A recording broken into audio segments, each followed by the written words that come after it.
যদি আপনি আজকের ভিডিওতে এসে থাকেন, অনুরোধ থাকছে প্রথম থেকে শেষ পর্যন্ত মন দিয়ে ভিডিওটাকে শুনবেন বা দেখবেন।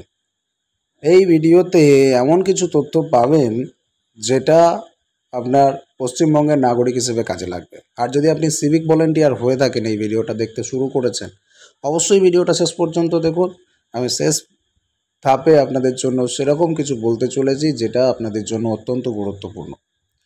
আগে আমাদের জানতে হবে এই সিভিক ভলেন্টিয়ারটা কী, তাদের কি পরিস্থিতি, তাদের জীবন কীরকম, তাদের কাজ কীরকম, আর তাদের স্যালারি কীরকম বা তাদের জীবনধারা কীরকম, তাদের জীবন এবং তাদের সংগ্রামটা কি, টোটাল একটা পর্যালোচনা থাকছে আজকের ভিডিওতে। অবশ্যই বন্ধুরা ভিডিওটিকে লাইক করার অনুরোধ করব, শেয়ার করবেন যাতে প্রত্যেকে দেখার সুযোগ পায়।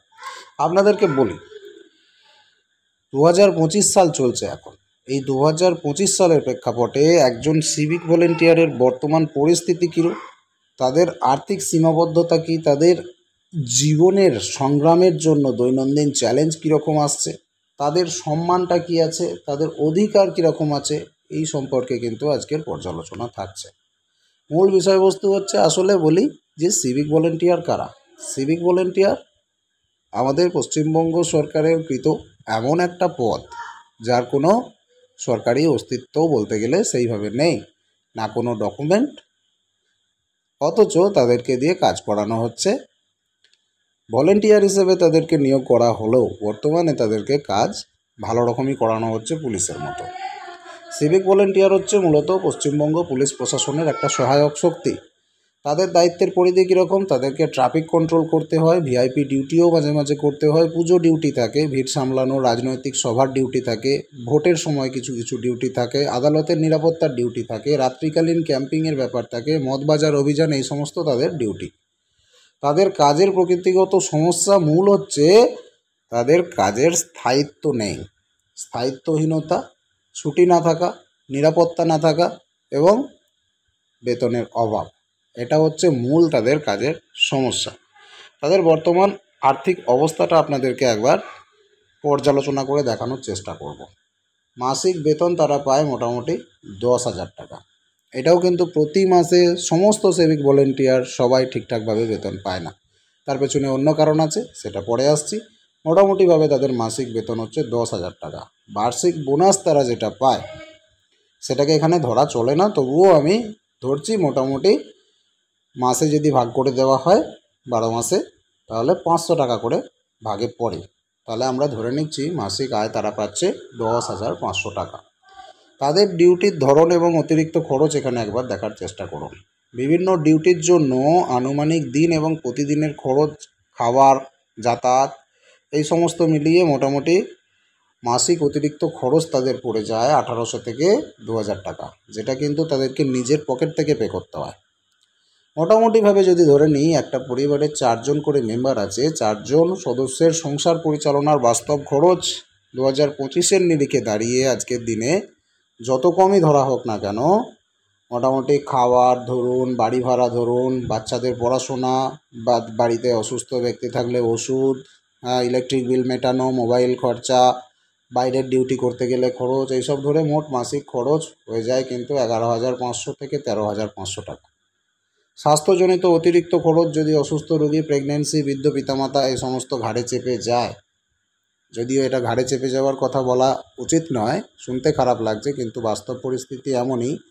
যদি কোনো সিভিক ভলেন্টিয়ারের বাড়িতে অসুস্থ রোগী থাকে, প্রেগন্যান্সি থাকে, বৃদ্ধ পিতামাতা থাকে, তাদের প্রতি কিন্তু খরচ আরও কিন্তু চেপে যায়, যেটা তাদের সংসার চালানো অসম্ভব করে তোলে। বাস্তব সংকট কি না, তাদেরকে ডিউটি বেশি করতে হয়, ছুটি বেশি নেই, বেতনও বেশি নেই, চিকিৎসাও নেই, ইন্স্যুরেন্সও নেই, কাজের স্থায়িত্বহীনতাও কিন্তু নেই। স্বয়ং এবং পরিবারের সুস্থ থাকার অনিশ্চয়তা রয়ে আছে। বর্তমান যে আয়, সেই অনুযায়ী 4 জনের সংসার চালানো প্রায় অসম্ভব হয়ে দাঁড়িয়েছে। এবার এখানে বলি যে এই জায়গায় দাঁড়িয়ে আজকের দিনে সরকারের দৃষ্টিভঙ্গিটা কীরকম এই সিভিকদের প্রতি। সরকার তাদের অস্থায়ী সহযোগী হিসেবে দেখে থাকে। বাস্তবে তাদের কাজ স্থায়ী পুলিশ কর্মীদের প্রায় কাছাকাছি, কিন্তু তাদেরকে দেখা হয় অস্থায়ী সহযোগী হিসেবে। আর বেতনের বৈষম্য কিন্তু প্রচুর। স্থায়ী পুলিশ কর্মীর থেকে সিভিক ভলেন্টিয়ারের বেতনের বৈষম্য অনেকটা। সম্মানজনক জীবন ধারণের জন্য প্রয়োজনীয় ন্যূনতম আয় হওয়া উচিত। তাদের ন্যূনতম মাসিক প্রয়োজন হয়ে পড়ে মোটামুটি 18,000 টাকার কাছাকাছি। 17,500 থেকে 18,000 হলে পরিবারের জীবন ধারণ, ডিউটির খরচ, চিকিৎসা, সঞ্চয়, শিক্ষা, ভবিষ্যৎ এগুলো মোটামুটিভাবে তারা চালিয়ে নিতে পারবে। তাহলে তারা পাচ্ছে কত? 10,500, প্রয়োজন কত? 17,500। এই জায়গায় কিন্তু সিভিক ভলেন্টিয়াররা দাঁড়িয়ে, যেটা একটা বিরাট বড় একটা প্রশ্ন যে তারা জীবন ধারণ করবে কীভাবে, তাই না? তাহলে এটার সমাধান কি? মাসিক বেতন হওয়া দরকার মোটামুটিভাবে 18,000 থেকে 20,000 টাকা। এই দাবি কিন্তু সরকারের কাছে রাখতে হবে। তার সঙ্গে সঙ্গে তাদের এটাও প্রয়োজন পড়বে যে বাইরের ডিউটির জন্য তাদের টিএ বা ডিএ কিন্তু দেওয়া দরকার আছে, যেটা বাইরের ডিউটি যেদিন যেদিন থাকবে সেদিন হিসেবে 200 টাকা করে দেওয়া দরকার আছে। মেডিকেল ইন্স্যুরেন্স, প্রভিডেন্ট ফান্ডের প্রয়োজন আছে। স্থায়ীকরণের সুযোগের কিন্তু প্রয়োজনীয়তা আছে একজন সিভিক ভলেন্টিয়ারকে সার্ভাইভ করতে হলে। সিভিক ভলেন্টিয়ারদের অবদান এবং তাদের অসুরক্ষিত জীবনের বৈপরীত্য কিন্তু দেখা দিচ্ছে। সরকারের দায়িত্ব একটা সভ্য রাষ্ট্রের প্রতিপাদ্য। সেই অনুযায়ী আমরা যদি বলি যে সরকারের এখন 18,000 টাকা সিভিক ভলেন্টিয়ারদের বেতন করে দেওয়া উচিত, এ বিষয়ে আপনার কি মতামত?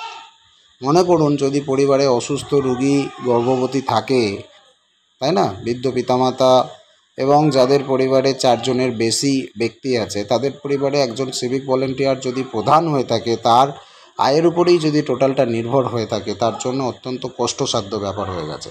সিভিক ভলেন্টিয়ারদের স্থায়িত্বের দরকার আছে, সিভিক ভলেন্টিয়ারদের কাজের নিরাপত্তার দরকার আছে। তাদের এখনও পর্যন্ত কোনো ডকুমেন্ট নেই। এগুলোর কি প্রয়োজন নেই? সরকার কি এই বিষয়গুলো দেখবে না? রাষ্ট্র যদি তাকে কেবল অস্থায়ী নাম দিয়ে বঞ্চিত করে রাখে, তাহলে তা শুধু অন্যায় নয়, এটা সভ্য রাষ্ট্রের জন্য একটা লজ্জার, তাই না? আপনি কি মনে করেন? ভিআইপি ডিউটি করতে হচ্ছে, ট্রাফিক কন্ট্রোল করতে হচ্ছে, পুজো ডিউটি করতে হচ্ছে, রাজনৈতিক সভায় যেতে হচ্ছে, ভোটে ডিউটি, আদালতের নিরাপত্তার ডিউটি, রাত্রিকালীন ক্যাম্পিংয়ের ডিউটি, মদ বাজার অভিযান, আরও পুলিশ এটা ওটা বলে থাকে, সেগুলোও তাদেরকে কিন্তু করতে হয়। তাহলে এই 10,500 টাকায় আজকালকার দিনে মাসিক খরচ, খাবার, যাতায়াত বাবদ, এইগুলো যদি পকেট থেকে দিতে হয়, তাহলে কিভাবে তারা সারভাইভ করবে, তাই না? তাদের মাসে প্রায় 1,000 থেকে 3,000 টাকার ঘাটতি থেকে যাচ্ছে। 7 থেকে 8,000 টাকা টোটালে ঘাটতি পড়ে যাচ্ছে যদি পরিবারে অসুস্থ রোগী, প্রেগন্যান্সি এই সমস্ত থেকে যায়। সেই জায়গায় তাদের সারভাইভ করাটা অত্যন্ত কষ্টজনক ব্যাপার হয়ে যাচ্ছে, তাই না?